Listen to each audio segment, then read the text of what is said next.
You are listening to Radio Long Island City, recorded at our studios near Hell Gate, 9 kilometers north of the Harbor Hill Moraine. And now, the Observatory. The Observatory, Saturday the 15th of August, 2026.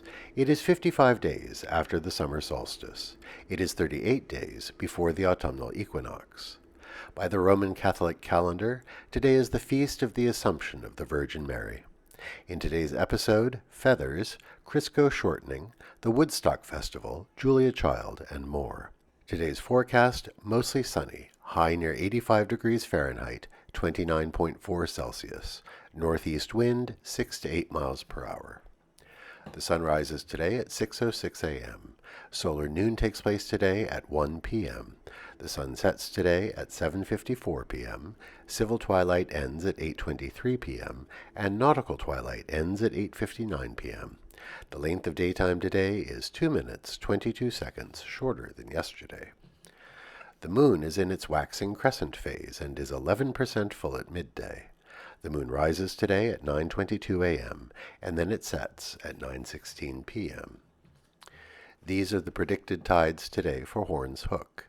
In the middle of the night, high tide, 12:38 a.m., 1 meter 68.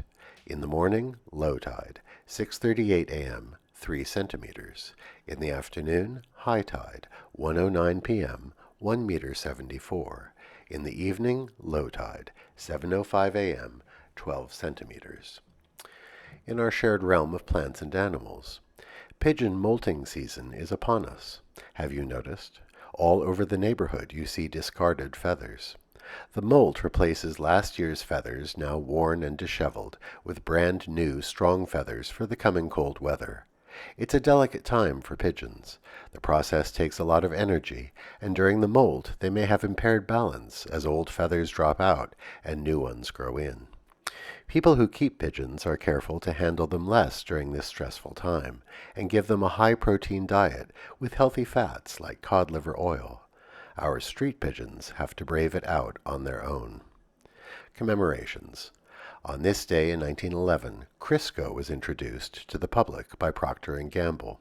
The chemists who first worked on its formula had intended to create a component for soap, but they soon realized they could produce an edible substitute for lard.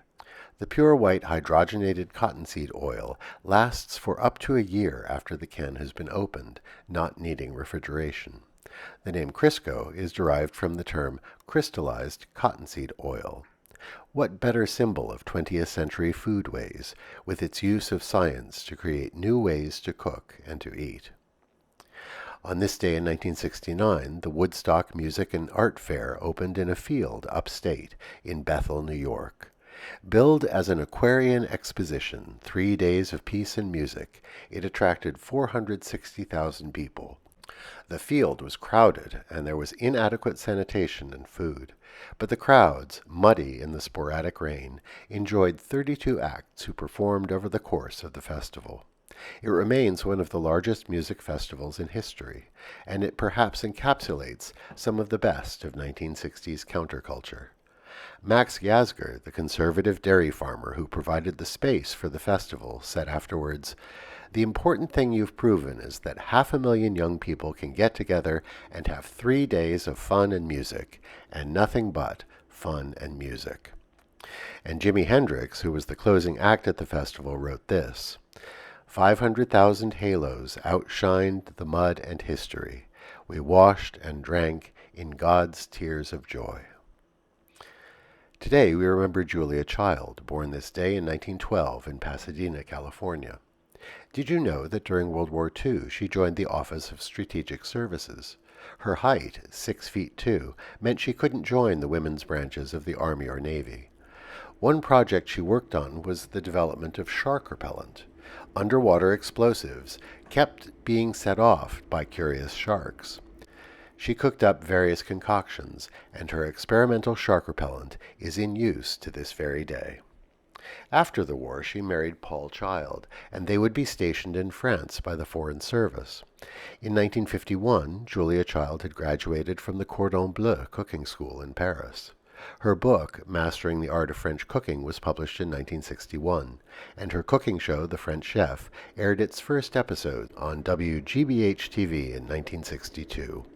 Her on-air persona was bright and unflappable. Once, when flipping a pancake, she lost her grip, and the pancake flew from the pan. Scooping it neatly up and putting it back in the pan, she remarked, "Remember, you are alone in the kitchen. Who is going to see?" She once brought a handheld blowtorch to demonstrate making her French onion soup on the Dick Cavett show. When she fired it up, the startled Dick Cavett scrambled off the stage. And in an episode about cooking chickens, she lined the pluck birds along the counter and introduced each one: Miss Broiler, Miss Fryer, Miss Roaster, Miss Capon, and Old Madam Hen, before consigning them to the oven and stove. Julia Child's kitchen is preserved at the Smithsonian National Museum of American History in Washington. Remember Julia Child today. Today is India's Independence Day, marking the end of the British Raj in 1947. The Empire State Building will be lit with India's national colors tonight: orange, white, and green. Happy Indian Independence Day to our Indian friends and neighbors. Alternate side of the street parking is suspended today in New York City for the Feast of the Assumption. And that is the Observatory, Saturday the 15th of August, 2026.